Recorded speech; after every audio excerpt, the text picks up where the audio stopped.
Na opinião do senhor, quais são as chances de o ex-presidente Jair Bolsonaro se tornar inelegível, hein, deputado? Zero. Nenhuma chance.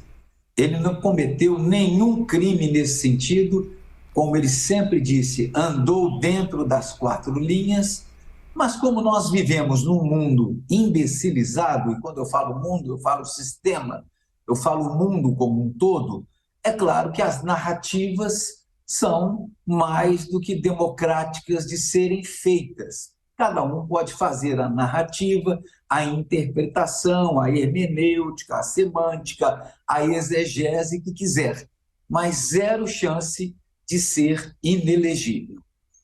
Gosto da quantidade de sinônimo que o senhor traz em uma fala só, deputado. Muito obrigada. Deputado Pompeu de Matos, qual é a chance do ex-presidente Jair Bolsonaro se tornar inelegível, hein? Olha, na verdade, Ana, o presidente Bolsonaro, ao tomar aquela atitude, reunindo como chefe de Estado, ou seja, chefe do Poder Executivo, no pleno exercício da presidência da República, reúne embaixadores, representantes de pelo menos 40 países para desmerecer, defenestrar, desqualificar, desmoralizar o sistema eleitoral brasileiro, é óbvio que ele atentou contra toda esta relação do Executivo com o Poder Judiciário, exatamente preparando o campo, e ele preparava esse campo para, em perdendo a eleição, fazer e consolidar um questionamento. Ele queria, na verdade, tutelar o Poder Judiciário, tutelar o Tribunal Superior Eleitoral. Isso é crime, é crime. E a prova disso está, até porque essa ação foi apresentada pelo meu partido, o PDT, a prova está que depois, mais tarde, quando ele já não estava mais no governo, o seu ministro, Anderson Torres, tinha em sua casa a chamada minuta do golpe, ou seja, uma minuta que propunha a intervenção no TSE, no Sistema de Justiça do Brasil. Ou seja, o presidente Bolsonaro preparava, criava clima, ou seja, fazia todas as ações no sentido para desmerecer, desqualificar e desmoralizar o processo eleitoral. E acabou dando tudo errado e ele tem que responder por isso.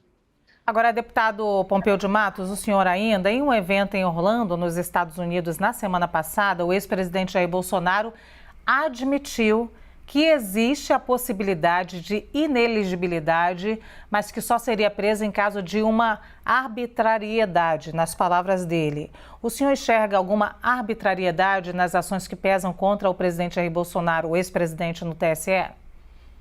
Não, nesta, especificamente, a atitude do presidente vai contra o poder constituído da justiça eleitoral no Brasil. Ou seja, ele ataca de forma violenta, desmerecendo, desmoralizando, desqualificando a justiça. Isso tem todos os ingredientes necessários para torná-lo inelegível. Essa é uma questão eleitoral.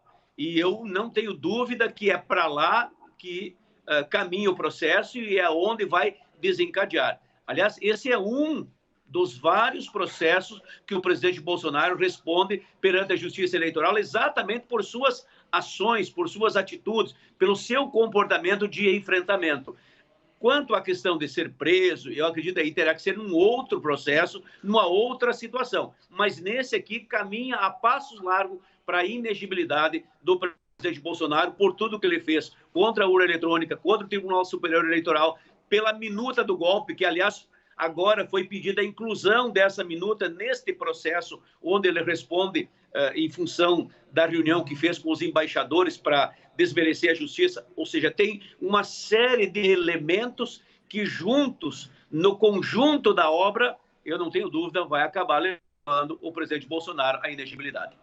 O deputado Pompeu de Matos, o deputado Lincoln Portela, já trouxe aqui que são várias ações. E aí, como eu disse, o ex-presidente Jair Bolsonaro, ele admite até a inelegibilidade, mas diz que poderia ser preso em caso de arbitrariedade. Existe alguma arbitrariedade nessa ação do TSE? O senhor acha que pode existir? Eu penso que a justiça deve cumprir com o papel dele. E quando eu falei sobre hermenêutica, que é a interpretação da filosofia, da política, da religião, quando eu falei da exegese, que é a interpretação do texto, quando eu falei da semântica, que é o sentido das palavras, eu particularmente tenho 46 anos de mídia e sei muito bem as avaliações que toda a mídia em todo o mundo faz num campo político. Então, a gente conhece um pouco disso. Eu estou no 7º mandato de deputado federal. Dentre os deputados federais de Minas Gerais, eu tenho mais mandatos consecutivos. Já fui líder, vice-líder, primeiro vice-líder, presidente de comissão, vice-presidente da Câmara dos Deputados. Cheguei a subir à Câmara dos Deputados como presidente por 3 vezes. Eu conheço um pouco da matéria. O meu relacionamento com a JUF, com a ANAMATRA, com a MB, com o MP, sempre foram muito bons, com a Polícia Federal também, com a ABIN da mesma forma. Diga de passagem, a ABIN havia prevenido o governo federal 2 dias antes dos chamados atos golpistas. Eu nunca vi na minha vida ato golpista sem ninguém ter um fuzil, uma metralhadora, um tanque, sem ninguém ter uma faca. Muito antes, pelo contrário, estavam lá dentro aqueles que entraram, sabe-se lá como, com um determinado ministro, vendo da janela o que estava acontecendo de braços cruzados, e o fato também do ex-ministro, do presidente Bolsonaro, ex-ministro da Justiça, delegado de Polícia Federal, ter uma minuta em sua casa como alguém que lhe passou uma informação, em hipótese alguma, há alguma digital deste presidente da República, que já não está, do ex-presidente Jair Messias Bolsonaro. Não existe isso.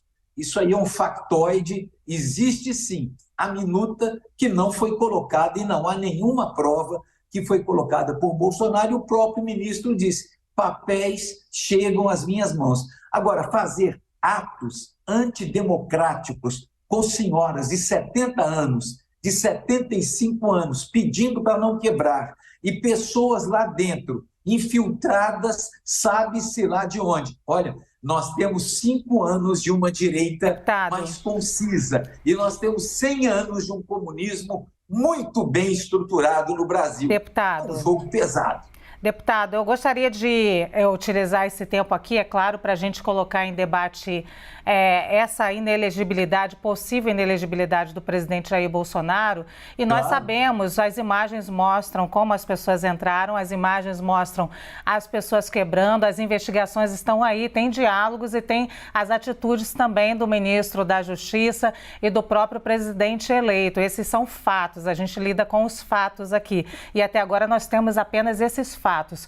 Eu vou continuar, deputado, falando aqui sobre esse processo, essa possibilidade de inelegibilidade admitida pelo próprio presidente Jair Bolsonaro. Queria colocar uma outra questão para o senhor, que é a seguinte: a gente está vendo aí uma mobilização intensa de atores políticos tentando também entrar nesse voto da direita ou o voto mais conservador, tentando cooptar esse voto. O senhor acredita num caso de inelegibilidade? A direita brasileira já está se preparando para uma nova liderança? Primeiro, volto a dizer, não acredito na inelegibilidade do presidente Jair Messias Bolsonaro. Pronto, fato consumado. Segundo, Bolsonaro criou líderes em todo o Brasil. Nós temos líderes em São Paulo, temos líderes em Minas Gerais, temos líderes no sul do país e líderes que, claro, poderão muito bem, num caso do presidente Jair Messias Bolsonaro não quiser disputar a presidência da República, claro, temos líderes aos montes, porque a direita, Bolsonaro deixou um legado, uma direita jovem, inexperiente ainda, não com a maturidade que a esquerda tem, não com o tempo que ela tem, mas deixou uma direita com uma mobilização muito grande, com uma conscientização muito grande, e agora estamos trabalhando com a organização dela. E o Partido Liberal está trabalhando, é uma máxima: conscientização, organização e mobilização. Temos a mobilização, temos a conscientização e agora estamos nos organizando devidamente para que, caso ele não queira ser candidato, alguém vir em substituição a ele e que, por certo, virá com muita chance de se tornar vencedor.